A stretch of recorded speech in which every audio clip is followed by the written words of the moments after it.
ಯಾಕೆ ದೀಪ್ತಿ ಏನು ಮಾತಾಡ್ತಾ ಇಲ್ಲ? ಯಾಕೆ ಬೇಜಾರ್ ಮಾಡ್ಕೊಂಡಿದ್ಯಾ? ಓ, ಅಮ್ಮ ಆ ತರ ಎಲ್ಲ ಮಾತಾಡಿದ್ರು ಅಂತ ಬೇಜಾರಾಯ್ತಾ? ಬಿಡು ದೀಪ್ತಿ, ಅದೆಲ್ಲ ಬೇಜಾರ್ ಮಾಡ್ಕೊಳ್ಳೋಂತ ವಿಚಾರನ ಹೇಳು. ಈಗ ಅಮ್ಮ ಹೇಗೆ ಅನ್ನೋದು ನಿನಗೆ ಗೊತ್ತು ತಾನೆ, ಇಷ್ಟು ವರ್ಷದಿಂದ ನೋಡ್ಕೊಂಡ್ ಬಂದಿದ್ಯಾ. ಅವ್ರು ಹಾಗೇನೇನೆ ಸ್ವಲ್ಪ ಹೊರಟಾಗಿ ಮಾತಾಡ್ತಾರೆ. ನೀನೇನು ಬೇಜಾರ್ ಮಾಡ್ಕೋಬೇಡ. ಅದಾಗಲ್ಲ ರೀ. ಅಲ್ಲ, ನಾನು ಏನ್ ತಪ್ಪು ಮಾಡಿದೆ ಅಂತ ಹೇಳಿ ಅವ್ರ ಆತರ ಎಲ್ಲ ಮಾತಾಡಿದ್ರು? ನಾನೇನು ಅವ್ರ ಮಗಳ ಜೀವನ ಹಾಳಾಗ್ಲಿ ಅಂತ ಬಯಸ್ತಾ ಇದ್ದೀನಾ? ಏನೋ ಅವಳ ಗಂಡನಲ್ಲಿ ಅವಳಲ್ಲಿ ಏನಾದ್ರೂ ಭಿನ್ನಾಭಿಪ್ರಾಯ ಇದ್ರೆ ಮಾತಾಡಿ ಬಗೆಹರಿಸೋಣ ಅಂತ ಅನ್ಕೊಂಡಿದ್ದು ನನ್ ತಪ್ಪಾ? ಹೇಳ್ರಿ, ನಾನು ಆತರ ಯೋಚನೆ ಮಾಡಿದ್ದು ತಪ್ಪಾ? ಈಗ ಸಂಸಾರ ಅಂತ ಅಂದ್ಮೇಲೆ, ಗಂಡ ಹೆಂಡತಿ ಅಂತ ಅಂದ್ಮೇಲೆ ಒಂದಲ್ಲ ಒಂದು ಭಿನ್ನಾಭಿಪ್ರಾಯಗಳು ಬಂದೇ ಬರುತ್ತೆ. ಅಪ್ಪ ಅಮ್ಮನ ಜೊತೆನೇ ಒಂದೊಂದ್ಸರಿ ಜಗಳ ಆಡ್ತೀವಿ. ಅದಿಷ್ಟ ಇಲ್ಲ ಇದಿಷ್ಟ ಇಲ್ಲ ಅಂತ ಕೂಗಾಡ್ತಾ ಇರ್ತೀವಿ. ಅಂತದ್ರಲ್ಲಿ ನಾವು ಬೇರೆಯವ್ರ ಮನೆಗ್ ಬಂದು ಅವ್ರಿಗೆ ಹೊಂದ್ಕೊಂಡು ಹೋಗ್ಬೇಕಾದ್ರೆ ಏನಾದ್ರೂ ಸಣ್ಣ ಪುಟ್ಟ ವ್ಯತ್ಯಾಸಗಳಾದಾಗ ಮಾತುಕತೆ ಬಂದೇ ಬರುತ್ತೆ. ಜಗಳ ಇಲ್ದಿರೋ ಮನೇನೇ ಇಲ್ಲ. ಅಂತದ್ರಲ್ಲಿ ನಾವೇನೋ ಆದ್ರೂ ಅದನ್ನ ಅಡ್ಜಸ್ಟ್ ಮಾಡ್ಕೊಬೇಕು. ಅಡ್ಜಸ್ಟ್ ಮಾಡ್ಕೊಂಡು ಅದಕ್ಕೆ ಹೊಂದ್ಕೊಂಡು ಹೋಗೋದಕ್ಕೆ ಟ್ರೈ ಮಾಡ್ಬೇಕು. ಅದನ್ನ ಬಿಟ್ಟು ಗಂಡನ ಮನೆ ಬಿಟ್ಟು ಅಪ್ಪನ ಮನೆಗೆ ಹೋಗಿ ಕುತ್ಕೊಳ್ಳೋದು ಯಾವ ಚಂದ ಹೇಳಿ? ಜೀವನದಲ್ಲಿ ಯಾವತ್ತೂ ದುಡುಕ್ ನಿರ್ಧಾರ ತಗೋಬಾರ್ದು ರೀ. ನಾನು ಶರ್ಮಿಳಾ ಜೀವನದಲ್ಲಿ ಏನಾಗಿದೆಯೋ ನನಗೆ ಗೊತ್ತಿಲ್ಲ. ಅವಳು ನನ್ನ ಹತ್ರ ಅಂತೂ ಏನು ಹೇಳಿಲ್ಲ ಬಿಡಿ. ನಿಮ್ ತಾಯಿಯವ್ರ ಹತ್ರ ಹೇಳಿದ್ರೆ ಅಟ್ಲೀಸ್ಟ್ ನನಗೆ ಹೇಳಿಲ್ಲ ಅಂತಂದ್ರು ನಿಮ್ಮ ಹತ್ರ ಆದ್ರೂ ಹೇಳಿರ್ತಿದ್ರು. ಬಟ್ ಅವ್ರಿಗೆ ವಿಚಾರ ಗೊತ್ತಿದ್ಯಾ ಗೊತ್ತಿಲ್ವಾ ನನ್ಗಂತೂ ಗೊತ್ತಿಲ್ಲ. ಆದ್ರೆ ನನಗ್ ತಿಳಿದ ಮಟ್ಟಿಗೆ ಶರ್ಮಿಳಾ ಅವಳ ಜೀವನನ ಹಾಳು ಮಾಡ್ಕೋತಿದ್ದಾಳೆ ಅಂತ ನನ್ಗೆ ಅನ್ನಿಸ್ತು ರೀ. ಅದಕ್ಕೆ ನಾನು ಈ ನಿರ್ಧಾರ ತಗೊಂಡಿದ್ದು. ಅವಳು ನನ್ನ ಜೊತೆ ಕೂಗಾಡ್ಬೋದು, ಕಿರ್ಚಾಡ್ಬೋದು, ನೀವಿಷ್ಟ ಇಲ್ಲ ಹಾಗೆ ಹೀಗೆ ಅಂತ ಏನೇ ಮಾತಾಡ್ಬೋದು. ಆದ್ರೆ ನನ್ಗೆ ಒಬ್ರು ಜೀವನ ನನ್ ಕಣ್ಮುಂದೆ ಹಾಳಾಗ್ತಿದೆ ಅಂತ ಅಂದ್ರೆ ಅದನ್ನ ನೋಡ್ಕೊಂಡು ಸುಮ್ಮನೆ ಇರಕ್ ಆಗಲ್ಲ ರೀ. ಕೆಲವ್ರು ಇರ್ತಾರೆ, ಅವಳಿಗೆ ಹಂಗೆ ಆಗ್ಬೇಕಾಗಿತ್ತು, ಅವಳು ಇನ್ನೂ ಅನ್ಭವಿಸ್ಬೇಕು, ಅವಳಿಗೆ ಹಂಗೆ ಆಗ್ಬೇಕು ಅಂತ ಹೇಳ್ಬಿಟ್ಟು ಹಿಂದೆ ಅಂತಾನೆ ಇರ್ತಾರೆ. ನನ್ಗೆ ಆತರ ಮನ್ಸಿಲ್ಲ ರೀ. ನನಗ್ ಗೊತ್ತು ದೀಪ್ತಿ, ನೀನ್ ಆತರ ಹುಡುಗಿ ಅಲ್ಲ ಅಂತ ನನಗ್ ಗೊತ್ತು. ಆದ್ರೆ ಏನ್ ಮಾಡ್ಲಿ ಹೇಳು, ಅವ್ರು ಅರ್ಥ ಮಾಡ್ಕೊಂಡಿಲ್ವಲ್ಲ ನಿನ್ನ. ನೋಡು, ಯಾರು ಅರ್ಥ ಮಾಡ್ಕೊಳ್ಳಿ ಬಿಡ್ಲಿ, ಇನ್ಮೇಲೆ ಏನೇ ಆದ್ರೂ ನಾನ್ ನಿನ್ ಜೊತೆ ಇರ್ತೀನಿ. ಯಾರೇ ನನ್ ವಿರುದ್ಧ ನಿಂತ್ಕೊಂಡ್ರು ನಾನ್ ಮಾತ್ರ ನಿನ್ನನ್ ಬಿಟ್ಕೊಡೋದೇ ಇಲ್ಲ, ಆಯ್ತಾ? ನೀನ್ ಏನ್ ಮಾಡ್ತೀಯೋ ಮಾಡುದಿತ್ತಿ. ನಿನ್ಗೆ ಏನ್ ಸಹಾಯ ಬೇಕಿದ್ರು ನಾನ್ ಮಾಡ್ತೀನಿ, ನನ್ನನ್ ಕೇಳು. ನೀವ್ ಇಷ್ಟ ಹೇಳಿದ್ರಲ್ಲ ರೀ, ಅಷ್ಟೇ ಸಾಕು. ಆದ್ರೆ ನನ್ಗೆ ಪೂರ್ತಿಯಾಗಿ ಎಲ್ಲಾ ವಿಚಾರನೂ ನಿಮ್ಮ ಹತ್ರ ಹೇಳಕ್ ಆಗಲ್ಲ. ಯಾಕಂದ್ರೆ ಕೆಲವೊಂದು ಕಾರಣಗಳಿರುತ್ತೆ. ಹಾಗಂತ ಅದನ್ನ ಮುಚ್ಚಿಟ್ಕೊಂಡು ಅದನ್ನ ಪೋಷಣೆ ಮಾಡ್ಕೊಂಡ್ಬಂದು ನಾಳೆ ಇನ್ನೇನೋ ಆದಾಗ ನೀನು ಈ ವಿಚಾರ ನಿನಗೆ ಗೊತ್ತಿದ್ದೋ ನೀನ್ ಸುಮ್ಮನೆ ಇದ್ದಲ್ಲ ಅಂತ ನೀವು ಪ್ರಶ್ನೆ ಮಾಡಬಾರ್ದು ನನ್ನ. ಅದಕ್ಕೆ ನನ್ನ ಕೈಲಿ ಎಷ್ಟಾಗತ್ತೆ ಅಷ್ಟು ನಾನು ಬಗೆಹರಿಸೋದಕ್ಕೆ ಟ್ರೈ ಮಾಡ್ತೀನಿ. ಅಕಸ್ಮಾತ್ ನನ್ನ ಕೈ ಮೀರಿ ಹೋಗ್ತಾ ಇದೆಯಾ, ನನ್ನ ಕೈಲಿ ಆಗ್ತಾನೆ ಇಲ್ವಾ, ಅವಾಗ ನಾನು ನಿಮ್ಗೆ ಹೇಳ್ತೀನಿ, ನೋಡ್ರಿ ಈ ತರ ಆಗ್ತಾ ಇದೆ, ಇದಕ್ಕೆ ಏನ್ ಮಾಡ್ಬೋದು ಅಂತ ನೀವೇ ಹೇಳಿ ಅಂತ ನಿಮ್ಮ ಹತ್ರನೇ ಕೇಳ್ತೀನಿ. ಆದ್ರೆ ಈಗ ಸದ್ಯದ ಮಟ್ಟಿಗೆ ನಾನು ಏನ್ ಹೇಳ್ತೀನೋ ಅದನ್ನ ಮಾಡ್ರಿ. ಸರಿ ದೀಪ್ತಿ, ಆಯ್ತು. ಬಾ, ಮೊದ್ಲು ಹೋಗಿ ಬಾವ ಅವ್ರ ಹತ್ರ ಏನ್ ವಿಷಯ ಅಂತ ತಿಳ್ಕೊಳ್ಳೋಣ. ಅಲ್ಲ ದೀಪ್ತಿ, ಈಗ ಹೆಂಗಿದ್ರು ಬಾವನ್ ನೋಡೋದಿಕ್ ಹೋಗ್ತಾ ಇದೀವಿ. ಶರ್ಮಿಳನ್ನು ಅಮ್ಮನ ಜೊತೆಲೆ ಕರ್ಕೊಂಡ್ಬಿಟ್ಟಿದ್ರೆ ಅದೇನೋ ಮಾತುಕತೆ ಎದುರು ಬದ್ರು ಕೂರಿಸಿ ಯಾರ್ ತಪ್ಪು ಯಾರ್ ಸರಿ ಅಂತ ತಿಳ್ಕೊಬೋದಿತ್ತಲ್ವಾ? ಇಲ್ಲ ಇಲ್ಲ, ನಾನು ಫಸ್ಟ್ ಹಂಗೆ ಅನ್ಕೊಂಡೆ ಕರ್ಕೊಂಡು ಹೋಗೋಣ ಅಂತ. ಆದ್ರೆ ಶರ್ಮಿಳಾ ಇದಕ್ಕೆ ಒಪ್ತಿರಿಲ್ಲ ಬಿಡಿ. ಅಲ್ದೆ ಅವ್ರ ಹತ್ರ ಏನಾದ್ರು ನಾನು ಈ ತರ ಹೋಗ್ತಾ ಇದ್ದೀನಿ, ಹೀಗ್ ಮಾತಾಡೋಣ ಅಂತಿದ್ದೀನಿ ಅಂತ ನೀವೇನಾದ್ರೂ ಹೇಳಿದ್ರೆ ಖಂಡಿತ ನಿಮ್ಮನ್ನು ನಿಮ್ ಭಾವನ್ನು ಮೀಟ್ ಮಾಡೋದಕ್ಕೆ ಅವ್ರು ಬಿಡ್ತಾ ಇರ್ಲಿಲ್ಲ ಅನ್ನೋದಂತೂ ನನಗ್ ಗೊತ್ತು. ಅದಕ್ಕೆ ಹೇಳ್ತಾ ಇದ್ದೀನಿ, ಈಗ ಸದ್ಯಕ್ಕೆ ಏನಾಗಿದೆ ಅಲ್ಲಿ ಪರಿಸ್ಥಿತಿ ಏನಿದೆ ಅಂತ ತಿಳ್ಕೊಂಡು ಆಮೇಲೆ ಮನೆಗ್ ಬಂದು ಮನೆಯಲ್ಲಿ ಅತ್ತೆ ಜೊತೆ ಮತ್ತೆ ಶರ್ಮಿಳಾ ಜೊತೆ ಮಾತಾಡಿ ಆಮೇಲೆ ಎಲ್ಲಾನು ಬಗೆಹರಿಸೋಣ. ಹೌದು, ನೀನ್ ಹೇಳೋದು ಒಂದ್ ರೀತಿ ಸರಿನೇನೆ. ಸರಿ ಬಿಡು, ಆಯ್ತು. ಅಶ್ಯಪ್ಪ ಅಮ್ಮ, ನನ್ಗಂತೂ ಸಾಕಾಗ್ ಹೋಯ್ತಮ್ಮ. ಶರ್ಮಿಳಾ, ಹೋದ್ ಕೆಲ್ಸ ಏನಾಯ್ತು? ಅಮ್ಮ, ನಾವು ಅನ್ಕೊಂಡಿದ್ದಾಗೆ ಎಲ್ಲ ಆಗ್ತಾ ಇದೆ, ನೀನೇನು ಯೋಚನೆ ಮಾಡ್ಬೇಡ. ಎಲ್ಲಿ ಅದ್ಕೆ ಎಲ್ಲಿದ್ದಾರೆ? ಅವಳ ಅದು ಶರ್ಮಿಳಾ, ನನ್ಗೆ ವಿಚಾರನೇ ಗೊತ್ತಿರ್ಲಿಲ್ಲ ಕಣೆ. ಅದು ಏನಮ್ಮ, ಅದು ಏನ್ ಕಷ್ಟ ಯೋಚನೆ ಮಾಡ್ತಾ ಇದೀಯ, ಏನ್ ವಿಷಯ ಹೇಳು. ಅದು ನಿಮ್ಮ ಅಣ್ಣನ ಹೊತ್ಕೆನೂ ನಿನ್ ಗಂಡನ ಮನೆಗೆ ಹೋದ್ರು. ವಾಟ್? ನನ್ ಗಂಡನ ಮನೆಗ? ಅಮ್ಮ, ಏನಮ್ಮ ಹೇಳ್ತಾ ಇದೀಯ ನೀನು? ಹೌದು ಶರ್ಮಿಳಾ, ನನಗೂ ಹೇಳಿಲ್ಲ. ಅವರು ಸಡನ್ ಆಗಿ ಹೊರಟು ಅವ್ರ ಪಾಡ್ದವ್ರು ಹೋದ್ರು. ಅಲ್ಲ, ನೀನ್ ನನಗೆ ಮೊದ್ಲೇ ಕಾಲ್ ಮಾಡಿ ಹೇಳ್ಬೇಕು ತಾನೆ ಈ ತರ ಹೋಗ್ತಾ ಇದಾರೆ ಅಂತ. ನಾನು ಅವ್ರನ್ನ ಅಲ್ಲಿಗೆ ಹೋಗ್ದಿರೋ ತರ ತಡೀತಾ ಇದ್ದೆ. ಅಲ್ಲ, ನೀನು ನಿಮ್ ಮನೇಲೆ ಇದ್ದೆ ತಾನೆ, ಅವ್ನ್ ಹೇಳ್ಬೇಕು ತಾನೆ ಬೇಡ ಹೋಗೋದು ಅಂತ. ನೀನ್ ಯಾಕೆ ಹೋಗೋದಿಕ್ ಬಿಟ್ಟೆ? ಅಲ್ಲಮ್ಮ, ಹೊರಟು ನಿಂತಿರನ್ನ ತಡಿಯಕ್ಕಾಗತ್ತ ನಾನು?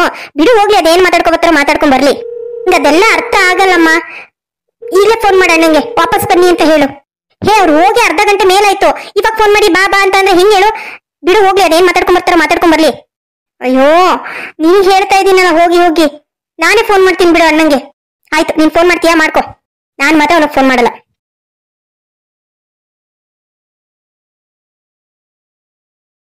ಹಲೋ, ಹೇಳಮ್ಮ ಶರ್ಮಿಳಾ. ಅಣ್ಣ ಎಲ್ಲಿದೀಯ ನೀನೀಗ? ಅದು ನಾನ್ ನಿನ್ ಗಂಡನ ಮನೆಗೆ ಹೋಗ್ತಾ ಇದ್ದೀನಿ. ಅಣ್ಣ ಯಾರು ಕೇಳಿ ಹೋದೆ ನೀನು? ಹ ನೀನ್ ಹೇಳಿದ್ನ ನಾನು ಅಲ್ಲಿಗೆ ಹೋಗಿ ಮಾತಾಡು ಅಂತ. ನೀನ್ ಯಾಕೆ ಹೋದೆ? ನಾನು ಹೇಳ್ದೆ ಕೇಳ್ದೆ? ಅಲ್ಲಮ್ಮ, ಏನ್ ಹೀಗೆ ಹೇಳ್ತಾ ಇದೀಯಾ? ನಾನೇ ನಿನ್ ಕೆಟ್ಟದಾಗ್ಲಿ ಅಂತ ಬಯಸ್ತಾ ಇದ್ದೀನಾ? ಏನಾಗಿದೆ ಸಮಸ್ಯೆ ತಿಳ್ಕೊಂಬರ್ತೀನಿ, ಸುಮ್ನಿರು. ನನಗೆ ಗೊತ್ತು ನಿಂದೇನು ತಪ್ಪಿರಲ್ಲ ಅಂತ. ಅದೇನ್ ವಿಚಾರ ತಿಳ್ಕೊಂಬರ್ತೀನಿ. ಇಲ್ಲ ಅಣ್ಣ, ನೀನ್ ಅಲ್ಲಿಗೆ ಹೋಗೋ ಅವಶ್ಯಕತೆ ಇಲ್ಲ. ನೀನು ವಾಪಸ್ ಬಾ, ಹೇಳ್ತೀನಿ. ನೋಡು ಶರ್ಮಿಳಾ, ನಾವು ಆಲ್ರೆಡಿ ರೀಚ್ ಆಗಿದ್ದೀವಿ. ಅದೇನ್ ವಿಚಾರ ತಿಳ್ಕೊಂಡೇ ಬರ್ತೀನಿ. ನೀನೇನು ಯೋಚನೆ ಮಾಡ್ಬೇಡ. ಹಂಗೇನಾದ್ರೂ ಅವ್ರು ತಪ್ಪಿತ್ತು ಅಂತ ಅಂದ್ರೆ ನಾನೇ ಖುದ್ದು ನಿಂತು ಅವನಿಗೆ ಶಿಕ್ಷೆ ಕೊಡಿಸ್ತೀನಿ, ಆಯ್ತಾ? ನೀನೇನು ಯೋಚನೆ ಮಾಡ್ಬೇಡ. ನೀನ್ ಆರಾಮಾಗಿ ಮನೇಲಿರು, ನಾವು ಬರ್ತೀವಿ ಬೇಗ. ಅಣ್ಣ ನೀನ್ ಹೇಳ್ತಿರೋದು ಅರ್ಥ ಆಗ್ತಿಲ್ವಾ? ಅದಕ್ಕೆ ನಿನ್ನ ಹತ್ರ ಏನು ಹೇಳಿಲ್ಲ ನಾನು. ನೀನ್ ಈ ತರ ಆಡ್ತೀಯ ಅಂತಾನೇನೆ. ಅಲ್ಲ, ನಿನ್ಗೆ ಅಲ್ಲಿಗೆ ಹೋಗೋದಿಕ್ ಪರ್ಮಿಷನ್ ಕೊಟ್ಟಿದ್ಯಾರು? ನಾನು ಹೇಳಿದ್ನ ಈ ತರ ಹೋಗು, ರಾಜಿ ಸಂಧಾನ ಮಾಡು, ನನ್ಗ ಅವ್ರ ಜೊತೆ ಬಾಳಕ್ ಇಷ್ಟ ಇದೆ, ಅವ್ರ ಜೊತೆ ಇರ್ಬೇಕು ಅಂತ ಅನ್ಕೊಂಡಿದೀನಿ ಅಂತ ನಾನು ನಿನ್ನ ಹತ್ರ ಏನಾದ್ರೂ ಮಾತಾಡಿದ್ನಾ? ಆದ್ರೆ ನೀನ್ ಹೋಗ್ತಾ ಇದೀಯ ಅಂತ ಅಂದ್ರೆ ಏನ್ ಅರ್ಥ ಇದಕ್ಕೆ? ನಾನ್ ನಿಮ್ ಮನೆಯಲ್ಲಿ ಇರೋದು ನಿನ್ಗೆ ಇಷ್ಟ ಇಲ್ಲ ಅಂತನಾ? ಓ, ಈಗ ಗೊತ್ತಾಯ್ತು. ಓ, ಇದೆಲ್ಲ ಅದಕ್ಕೆ ಆಟ ಅಂತ ಅನ್ಸುತ್ತೆ. ಅವ್ರಿಗೆ ನಾನು ನಿಮ್ ಮನೆಯಲ್ಲಿರೋದು ಇಷ್ಟ ಇಲ್ಲ, ಅದಕ್ಕೆ ಈ ತರ ಮಾಡಿದಾರೆ ಅಲ್ವಾ? ನೋಡು ಶರ್ಮಿಳಾ, ನೀನ್ ಈ ತರ ಎಲ್ಲ ಮಾತಾಡೋದು ತಪ್ಪಾಗುತ್ತೆ. ಹೌದು ಅಂತಾನೆ ಅನ್ಕೋ. ಈಗ ನಾನು ಹೆಂಡತಿ ಹೇಳಿದ ಮಾತೆ ನಾನು ಕೇಳಿದೀನಿ ಅನ್ಕೋ. ಅವಳೇನ್ ತಪ್ಪು ಹೇಳಿಲ್ವಲ್ಲ, ನಿನ್ ಜೀವನ ಚೆನ್ನಾಗಿರ್ಲಿ ಅಂತ ತಾನೇ ಹೇಳಿದಾಳೆ. ನೋಡು, ಇನ್ನೊಂದ್ಸರಿ ಅವಳ ಬಗ್ಗೆ ಕೇವಲವಾಗಿ ನೀನ್ ಮಾತಾಡ್ಬೇಡ. ಎಷ್ಟೇ ಆದ್ರೂ ಅವಳು ನಿನ್ಗೆ ಅದಕ್ಕೆ ಆಗ್ಬೇಕು. ನನ್ನ ಹೆಂಡತಿ ಅವಳು. ನೀನ್ ಇನ್ನೊಂದ್ಸರಿ ಏನಾದ್ರೂ ಈ ತರ ಮಾತಾಡಿದ್ರೆ ನಾನ್ ಸುಮ್ಮನಿರಲ್ಲ. ಇನ್ನೊಂದ್ 1/4 ಗಂಟೆ 20 ನಿಮಿಷದಲ್ಲಿ ನಿಮ್ ಮನೆ ಹತ್ರ ಹೋಗ್ತಾ ಇದೀವಿ. ಅದೇನ್ ವಿಚಾರ ಅಂತ ತಿಳ್ಕೊಂಡೇ ಬರ್ತೀವಿ. ನೀನ್ ಆರಾಮಾಗಿ ಮನೆಯಲ್ಲಿ ಇರು, ಸಾಕು. ಅಣ್ಣ, ನಾನ್ ನಿನ್ ಹೇಳ್ತಿರೋದು ಅರ್ಥ ಆಗ್ತಲ್ವಾ? ನೋಡು ಶರ್ಮಿಳಾ, ನಾನು ಡ್ರೈವ್ ಮಾಡ್ತಾ ಇದೀನಿ, ನನಗೆ ಫೋನಲ್ಲಿ ಮಾತಾಡಕ್ ಆಗಲ್ಲ. ಅದೇನ್ ವಿಚಾರ ತಿಳ್ಕೊಂಡು ನಾನೇ ಮನೆಗೆ ಬರ್ತೀನಿ. ನೋಡ್ದಮ್ಮ ಯಾವ ತರ ಆಡ್ತಾರೆ ಅಂತ. ನನ್ಗೆ ಫೋನ್ ಇಡು ಅಂತ ಅನ್ಬಿಟ್ಟ ಅವನು. ನನ್ನ ಮಾತಿಗೆ ಯಾವ ಬೆಲೆನೂ ಇಲ್ಲ. ನನ್ ಗಂಡನ ಮನೆಗೆ ಹೋಗೋದಿಕ್ಕೆ ಇವ್ರು ಯಾರು? ನಾನೇನು ಇವ್ರಿಗೆ ಹೇಳಿದ್ನಾ ಹೋಗಿ ಮಾತಾಡಿ ಅಂತ? ಈ ಮನೆಯಲ್ಲಿ ಒಬ್ರು ಒಂದೊಂದರ ವಿಚಿತ್ರವಾಗಿ ಆಡ್ತಾರೆ. ನಿಮ್ಗೆ ಇರಂಗೂ ಇಲ್ಲ. ಏನ್ ಮಾಡ್ಬೇಕು ಕಣೆ ನಾವು? ಎಲ್ಲೂ ನೆಮ್ಮದಿ ಇಲ್ಲ. ಶರ್ಮಿಳಾ, ಏನಾಯ್ತಮ್ಮ? ಯಾಕಷ್ಟು ಕೋಪ ಮಾಡ್ಕೋತೀಯ? ಬಾಯಿ ನೀವು ನಿಮಿಷ. ನನ್ಗೆ ಆಗಲ್ಲಮ್ಮ, ನನಗೆ ಸಿಕ್ಕಾಪಟ್ಟೆ ತಲೆ ನೋಡ್ತಿದೆ. ಅಲ್ಲಿ ಏನೇನ್ ಮಾತಾಡ್ಕೊಂಡ್ ಬರ್ತಾರೋ ಏನೋ. ಸರಿ, ನಾನು ರೆಸ್ಟ್ ಮಾಡ್ತೀನಿ. ಅಯ್ಯೋ, ಈ ಹುಡುಗಿ ಯಾಕೆ ಹಿಂಗಾಡುತ್ತೆ ಅಂತ. ಗಂಡನ ಮನೆ ಅಂತಂದ್ರೆ ಉರಿದು ಬೀಳ್ತೈತಪ್ಪ. ಅದು ಏನಾಗಿದೆಯೋ ಏನೋ. ಯಾರೇ ಶರ್ಮಿಳನ ಫೋನ್ ಮಾಡಿದ್ದು? ಅವಳೇ. ವಾಪಸ್ ಬನ್ನಿ, ಅಲ್ಲಿಗೆ ಯಾಕೆ ಹೋಗ್ತಾ ಇದೀರಾ? ನಾನು ಹೇಳೇ ಕೇಳಿದೆ.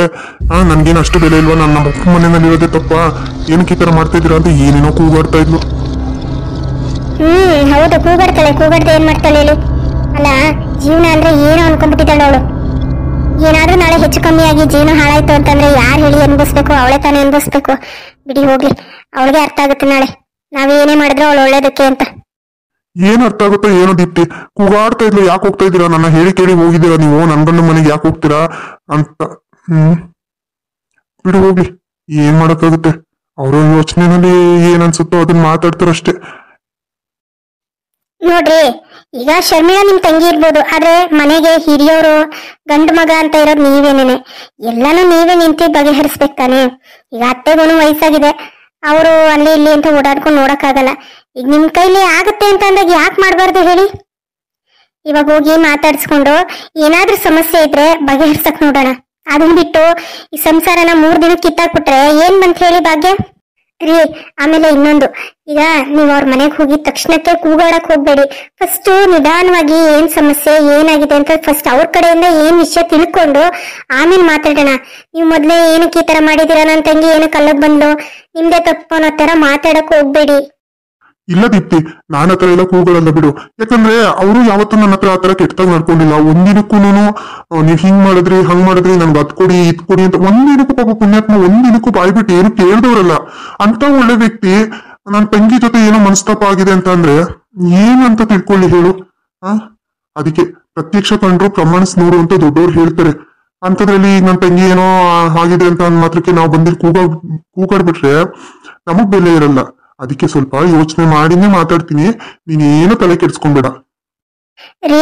ನಾನ್ ನಿಮ್ಗೆ ಹೇಳಿದ್ದೆ ಮನೆಯಲ್ಲಿ ವಿಚಾರನ ಹೇಳ್ಬೇಡಿ, ನಾವಿಬ್ರೇ ಹೋಗ್ಬಿಟ್ ಬರೋಣ ಅಂತ. ಆದ್ರೆ ನೀವ್ ನಿಮ್ ತಾಯಿಗೆ ಯಾಕೆ ಹೇಳಕ್ ಹೋದ್ರಿ? ಇದ್ರಿಂದನೇ ತಾನೇ ಈಗ ಮನಸ್ತಾಪಗಳಾಗೋದು. ಈಗ ಹೆಂಗೋ ನಿನ್ನೆ ಮೊನ್ನೆಯಿಂದ ಚೆನ್ನಾಗ್ ಮಾತಾಡ್ತಾ ಇದ್ರು, ಇವಾಗಾಗ್ಲೇ ನಿನ್ನಿಂದಾನೇ ಇದಷ್ಟೆಲ್ಲ ಆಗ್ತಿರೋದು. ನೀನೇ ನನ್ ಮಗನ್ ತಲೆ ಕೆಡ್ಸಿದ್ಯಾ? ನನ್ ಮಗಳು ಈ ಮನೆಯಲ್ಲಿ ಇರಕ್ ಇಷ್ಟ ಇಲ್ಲ ನಿನಗೆ, ಅದಕ್ಕೆ ಈ ತರ ಎಲ್ಲ ಮಾಡ್ತೀಯಾ ಅಂತ ನೋಡಿ ಎಷ್ಟು ಮಾತಾಡಿದ್ರು ಅಂತ. ಈಗ ನೋಡಿ ನಿಮ್ ತಂಗಿನ ಫೋನ್ ಮಾಡಿ ನೀನ್ ಯಾಕೆ ಅಲ್ಲಿಗೆ ಹೋಗ್ತಾ ಇದೀಯಾ ಹಂಗೆ ಹಿಂಗೆ ಅಂತ ಏನೋ ಅಂದ್ರು. ಅದಕ್ಕೆ ನಾನು ನಿಮ್ಗೆ ಹೇಳ್ತೀನಿ. ನಾನು ಹೇಳಿದ ಮಾತು ಯಾಕೆ ಕೇಳಲ್ಲ ನೀವು? ದೀಪ್ತಿ, ನೀನು ಹೀಗೆ ಹೇಳ್ತೀಯಲ್ಲ, ನಾನೇನ್ ಬೇಕು ಬೇಕು ಅಂತ ಹೇಳಿದ್ನಾ? ಏನೋ ಬಾಯಿ ತಪ್ಪಿ ಯಾವ್ದೋ ಜ್ಞಾನದಲ್ಲಿ ಹೇಳ್ಬಿಟ್ಟೆ ಅಷ್ಟೇ. ಬಿಡು ಹೋಗ್ಲಿ, ಈಗ ಆಗೋಯ್ತಲ್ಲ. ಈಗ ಕದ್ದು ಮುಚ್ಚಿ ಬರೋಂಥದ್ದು ಏನಿದೆ ಹೇಳು? ಈಗ ಬಂದು ಹೋದ್ಮೇಲಾದ್ರೂ ಹೇಳ್ಬೇಕಾಗಿತ್ತು ತಾನೇ, ಈ ತರ ಆಗಿದೆಯಲ್ಲ, ಏನಕ್ಕಮ್ಮ ಈ ತರ ಮಾಡ್ಕೊಂಡಿದ್ಯಾ ಅಂತ. ಬಿಡು ಹೋಗ್ಲಿ, ಏನಾಗಲ್ಲ.